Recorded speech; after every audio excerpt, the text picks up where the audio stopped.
আবার একটা ঘোরার সিরিজ নিয়ে এসে গেছি।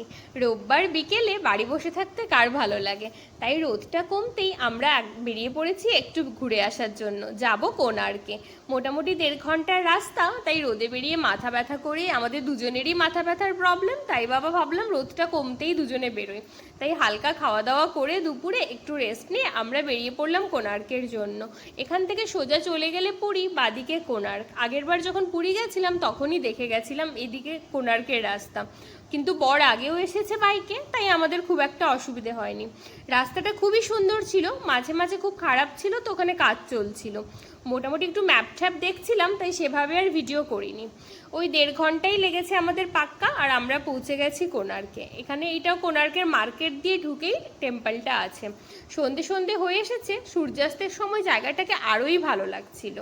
বেশি ভিডিও করিনি কারণ অন্ধকার হয়েই আসছিল। এন্ট্রি ফি 40 টাকা ছিল, দুজনের 80 টাকা।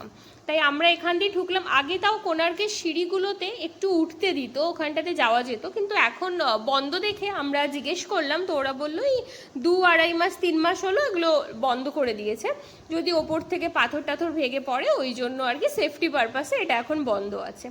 তো মোটামুটি ভিড় ভালোই ছিল, কারণ অনেকেই দেখলাম দুপুর টাইমটাতে এখানে আসতে চায় না, এই গরমের মধ্যে ঘোরাটা খুবই সমস্যা।